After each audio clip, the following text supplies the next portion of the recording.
प्रेमसंबंधाला झालेल्या विरोधातून संतप्त जमावानं तरुणाला बेदम मारहाण करून भर बाजारपेठेतून नग्नधिंड काढल्याची धक्कादायक घटना नगर जिल्ह्यातल्या राहुरी तालुक्यामधल्या वांबोरी या गावात घडली आहे। या घटनेमुळे गावात एकच खळबळ माजली आहे। त्याच्याच गावातल्या तरुणाशी प्रेम संबंध होते, मात्र या प्रेम संबंधांना विरोध करत गावातल्या संतप्त जमावानं तरुणाला तसंच त्याच्या नातेवाईकांना प्रचंड मारहाण केली। या तरुणाचे कपडे फाडून त्याच्या गळ्यात चपलांचा हार घालून संपूर्ण गावातून त्याची नग्नधिंड काढण्यात आली। राहुरी पोलिसांना ही घटना कळताच घटनास्थळी जाऊन जमावाला शांत करण्याकरता त्यांनी सौम्य लाठीमार केला।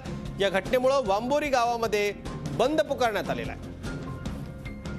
अत्यंत संतापजनक अशी ही बातमी आहे। संतांचा जिल्हा अशी नगर जिल्ह्याची अख्ख्या महाराष्ट्रामध्ये ओळख आहे। ज्या संतांनी जातीयता नष्ट करण्याकरता प्रयत्न केले, ज्या नगर जिल्ह्यानं अनेक थोर स्वातंत्र्य सैनिक पुरोगामी चळवळीत काम करणारे लोक महाराष्ट्राला दिले, त्या नगर जिल्ह्यात सतत गेले काही वर्ष अनेक जातीयवादाच्या घटना समोर येत आहेत। एखाद्या कोवळ्या तरुणाला ठेचून मारलं जातं, एका तरुणाची नग्न धिंड गावातून काढली जाते का तर फक्त त्यानं प्रेम केलं हा या तरुणाचा गुन्हा। महाराष्ट्राची मानसिकता, ग्रामीण महाराष्ट्रामधली जातीय मानसिकता किती विखारी आहे, किती विषारी आहे याचं हे अत्यंत संतापजनक उदाहरण आहे। प्रेक्षक हो, हे फोटोग्राफ्स आम्ही आपल्याला पूर्ण दाखवू शकत नाही। प्रचंड संताप या सगळ्या फोटोग्राफ्समुळे होतोय। तळपायची आग मस्तकाला जावी इतका हा वाईट आणि अत्यंत अमानुष प्रकार आहे। एखाद्या युवकाची अशा पद्धतीनं त्याला नग्न करून गळ्यात चपलांचा हार घालून भर बाजारपेठेतून धिंड काढण्यात आली आणि याचं कारण म्हणजे त्यानं फक्त प्रेम केलं। वेगवेगळ्या जातीमधले असलेले हे तरुण तरुणी प्रेम संबंधामध्ये बांधले गेले होते आणि तेच या मुलीच्या नातेवाईकांना पाहवलं नाही। अत्यंत वाईट ही सगळी घटना आहे। नगर जिल्ह्यामधल्या राजकीय पुढाऱ्यांनी, सामाजिक कार्यकर्त्यांनी या सगळ्याचा विचार केला पाहिजे। आपल्या जिल्ह्यामधल्या लोकांची काय मानसिकता आहे, ते किती विचार करता, हा विचार किती टोकाचा जातीयवादी, किती हिंसक असू शकतो, हे अत्यंत वाईट आहे। प्रेक्षक हो, आपल्या महाराष्ट्रामध्ये सुद्धा अत्यंत विखारी मनोवृत्तीचे लोक आहेत, अत्यंत जातीयवादी लोक आहेत। हे पाहून प्रचंड संताप होतोय। एखाद्या तरुणाला त्यानं फक्त प्रेम केलं आणि ती मुलगी वेगळ्या जातीमधली आहे म्हणून अशा पद्धतीनं बेकायदेशीररित्या त्याच्या अख्ख्या कुटुंबाला मारहाण करणं, त्या तरुणाची नग्न धिंड काढणं एक प्रकारे राज्य सरकारची ही धिंड आहे असा पत्रकार म्हणून माझा थेट आरोप आहे।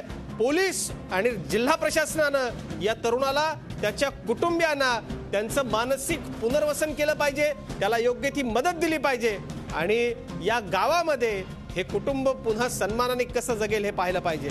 माझे सहकारी निखिल चौकर आपल्याबरोबर आहेत। निखिल, अत्यंत वाईट ही बातमी आहे। नगर सारख्या जिल्ह्याला, ज्या जिल्ह्यानं राज्याला नेतृत्व दिलं, ज्या जिल्ह्यानं संत महाराष्ट्राला दिले, त्या जिल्ह्यात इतका टोकाचा जातीयवादी विचार करणारे लोक आहेत का असा प्रश्न पडतोय। प्रचंड वाईट ही घटना आहे। जिल्हा प्रशासन काय तातडीची कारवाई करणार असं सांगतात? नक्कीच संतांची पावनभूमी म्हणून ओळखल्या जाणाऱ्या या अहमदनगर जिल्ह्यामध्ये आज ही घटना घडलेली आहे। एका तरुण मुलाची एक नग्न अवस्थेमध्ये आणि तेही त्याच्या गळ्यामध्ये चपलेचा हार घालून एका गावातून धिंड काढण्यात आलेली आहे। अत्यंत लांछनास्पद ही गोष्ट आहे आणि या संदर्भामध्ये आता पोलीस ठाण्यामध्ये गुन्हा दाखल करण्याचं काम सुरू आहे। मात्र या मुलावर जी काही परिस्थिती ओढावलेली आहे त्यामुळे त्याला न्याय मिळणार का हाच खरा प्रश्न आहे। निखिल, या सगळ्या प्रकरणाची नेमकी काय पार्श्वभूमी आहे? हे जे वांबोरी गाव आहे इथं हे सगळं घडलं, कोणी विरोध याला केला नाही का? गावामधले सामाजिक कार्यकर्ते किंवा इतर लोकांनी समजूत घालण्याचा प्रयत्न केला नाही का? हे जे सगळे लोक आहेत हे लोक यांनी त्याच्या कुटुंबियांना देखील मारहाण केल्याचं कळतंय। आता हे सगळं कुटुंब कुठं आहे, ते सुरक्षित आहे का? नक्कीच ही जी घटना घडली या तरुणाचं त्याच्याच गावातील एका मुलीवर प्रेम संबंध होते आणि हेच प्रेम संबंध गावातील लोकांना मान्य नव्हते आणि त्याचाच राग घेऊन त्यांनी ही घटना केलेली आहे। मुलाला मारहाण करून त्याचे कपडे फाडून त्याची धिंड काढलेली आहे। दरम्यान त्या मुलाची आई आणि वडील यांची तब्येत खालावली असून पोलीस स्टेशनमध्ये या संदर्भामध्ये गुन्हा दाखल करण्याचं काम सुरू आहे। मात्र ज्यावेळेस ही धिंड काढण्यात आली होती त्यावेळेस गावातील काही प्रतिष्ठित व्यक्तींनी यामध्ये आडवाआडवी केली होती, मात्र तरी देखील ही धिंड चालूच होती। अखेर पोलिसांनी या घटनास्थळी धाव घेऊन सौम्य लाठीमार देखील केलाय आणि परिस्थिती शांत करण्याचा प्रयत्न केला आहे। निखिल, अशी अशी अशी घटना महाराष्ट्रामध्ये घडू शकते? खरं तर हे खूप वाईट आहे. आपण कुठं चाललो, आपण कुठल्या शतकामध्ये आता वावरतो आणि जातीयवादाचा विकार मनामध्ये घेऊन हे सगळे लोक अशा पद्धतीने हे कृत्य करतात. ही म्हणजे एक प्रकारचा हा सामाजिक आतंकवाद आहे, दहशतवाद या सगळ्याला म्हणता येईल. काय नेमक्या प्रतिक्रिया येत आहेत नगर जिल्ह्यामधून? आता नगर जिल्ह्यामधले सामाजिक कार्यकर्ते असतील, नगर जिल्ह्यामधले इतर जे लोक असतील, ते सगळे या सगळ्या संदर्भामध्ये काय बोलतायत?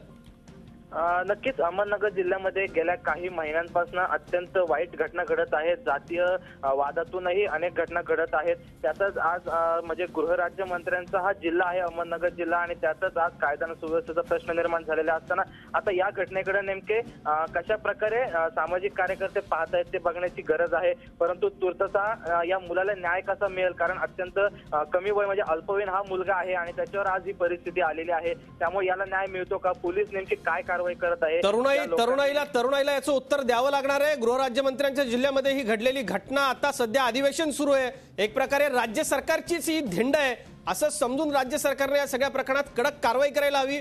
या कुटुंबाला मदत द्यायला हवी, त्यांचं मानसिक पुनर्वसन व्हायला हवं. ही आपण अत्यंत महत्वाची मागणी करूयात. धन्यवाद निखिल या सगळ्या सविस्तर माहिती करता.